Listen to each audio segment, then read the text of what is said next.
दोस्तों नमस्कार, मैं मनोज कुमार शर्मा आजाद हिंद आवाज न्यूज के लिए एक बार फिर आपके बीच में।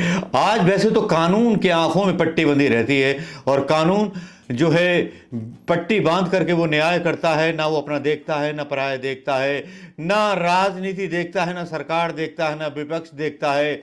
वो सिर्फ न्याय करता है। याद है वो सोलोमन की हिस्ट्री जो आप लोगों ने सबने पढ़ी होगी अपनी क्लासों में, जिसमें न्याय के लिए सोलोमन न्याय देता है। वो एक जज होता है, जज की परंपरा एक जो है साबित करते हैं। लेकिन आज जो हुआ देश के लोकतंत्र के लिए शर्मनाक था।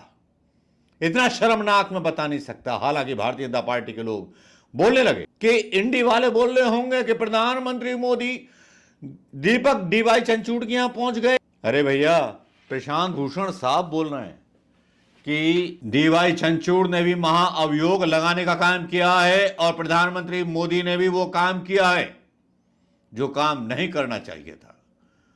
डीवाई चंचूड़ को अपने यहां गणेश पूजा में बुलाया गया और आज पूरे दिन ये छाया रहा। या तो मोदी जी संदेश दे रहे थे जो मेरे साथ मिलकर रहेगा वो राज्यपाल ही बन सकता है, राज्यसभा का सांसद भी बन सकता है।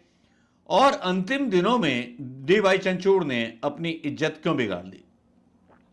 अरे आप तो 135 करोड़ के महान देश के एक चीफ जस्टिस थे डीवाई चंचूड़ साहब।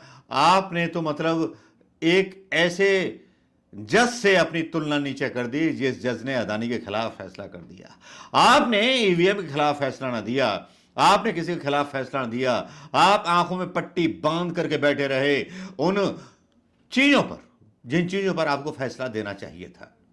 लेकिन आज समझ में आया, ईवीएम पर आपका गठजोड़, इलेक्टोरल बॉन्ड पर आपका गठजोड़, हम समझ रहे थे कोई टेक्निकल या कानूनी चीज रही होगी, इसीलिए डीवाई चंचूड़ ने एक्शन नहीं लिया होगा। लेकिन आज एक्शन और रिएक्शन गणेश पूजा पर नजर आ गया और वो ऐसा नजर आया कि पूरे देश की आंखें, ऐसा लगा कि ये काली पट्टी जो बांध रखी थी कानून ने, वो पूरे देश की आंखें और इस तरह से खुली कि आप नजरों का सामना नहीं कर पाओगे। लगता है कि वीडियो बना करके मतलब चाय पानी का धंधा शुरू कर दें। शायद चाय पानी का धंधा शुरू कर देंगे तो हो सकता है प्रधानमंत्री भी बन जाए। सेटिंग कर लें कुछ वकीलों से, कुछ जजों से, मर्डर की सुपारी ले लें, कुछ किसी का मर्डर कराएं, जज को पैसे पहुंचाएं, या राज्यपाल बनाएं या नेता बन जाएं। ये क्या संदेश दिया जा रहा है देश को?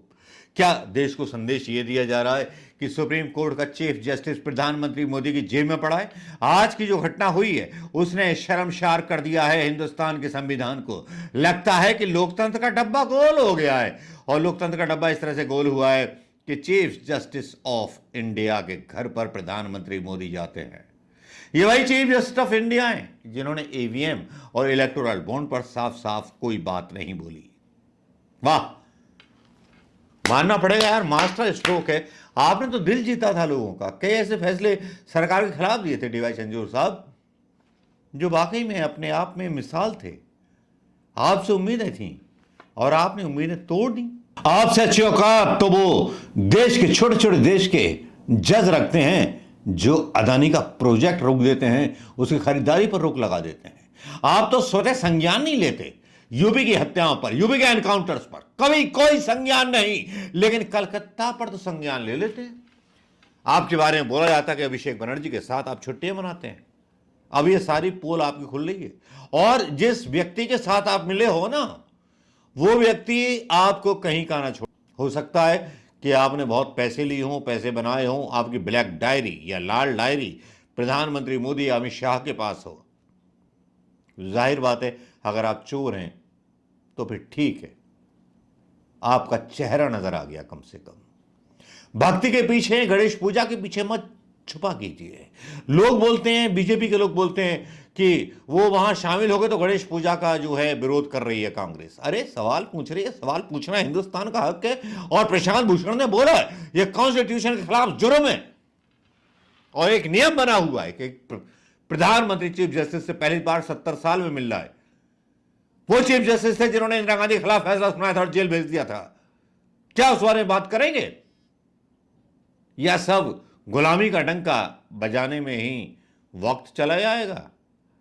चलिए, बात कर रहा था मैं केन्या की, जिसने अदानी ग्रुप को इतना बड़ा झटका दिया, इतना बड़ा तमाचा मारा है।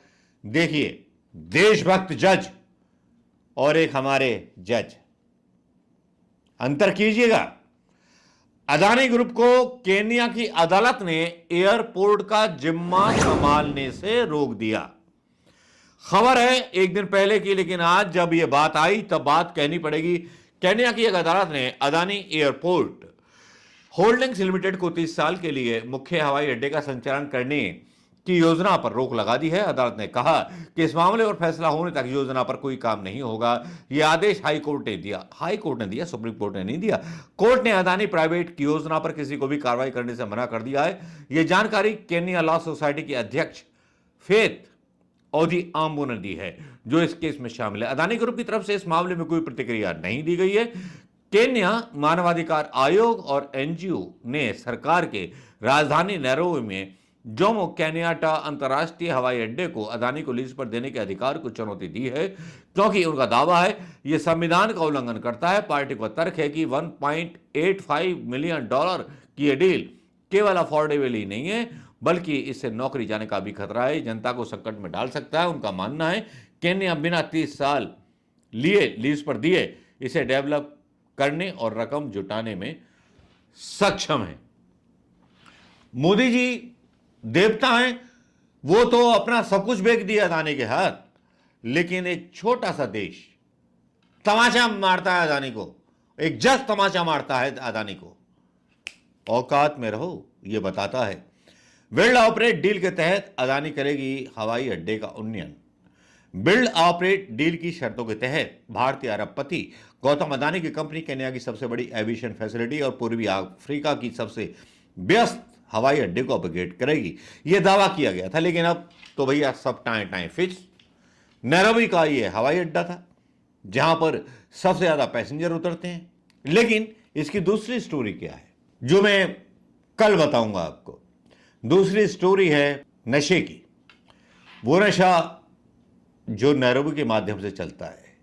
क्यों अदानी सारे बंदरगाहों और सारे एयरपोर्टों को खरीद लेना चाहते हैं? कुछ खबरें वायरल हुई थी कि केन्या के कई लोग कोकीन के साथ इंडिया में पकड़े गए थे, कई जहाज जब्त किए गए थे। और नैरोबी जो है, और नैरोबी के पास का शहर जो है, मैं आपको बता नहीं सकता, जिसका नाम है, और नैरोबी के जरिए ड्रग आती है। क्या हमारे देश में ड्रग आने का जरिया ढूंढा जा रहा है, या वो सारी चीजें रची जा रही है, या माफिया डॉन बन गए हैं, या ड्रग रैकेट के ये इंडस्ट्रियलिस्ट? कोई चेकिंग नहीं होगी। प्राइवेट पोर्ट है, प्राइवेट हवाई जहाज है, प्राइवेट एयरपोर्ट है, कोई चेकिंग नहीं होगी। ड्रग का धंधा फले फूलेगा, और ड्रग के धंधे में से जो पैसा आएगा वो सरकारों को और नेताओं को दिया जाएगा, जिससे वो पैसे बांट सकें। ऐसा पैसा जिससे चुनाव जीता जा सके, ऐसा पैसा। हमारा वाला तो बिक गया, सबको खरीद लेगा, लेकिन केन्या वाला जज नहीं बिका, हमारा वाला तो बिक गया। इस खबर पर अपनी नज़र बनाए रखिएगा और कमेंट कीजिएगा दोस्तों, कहीं अदानी ही वो अगला माफिया, ड्रग माफिया तो नहीं, जो बंदरगाह भी खरीद रहा है, हवाई अड्डे भी खरीद रहा है, जहां से बड़ी बड़ी डील्स हो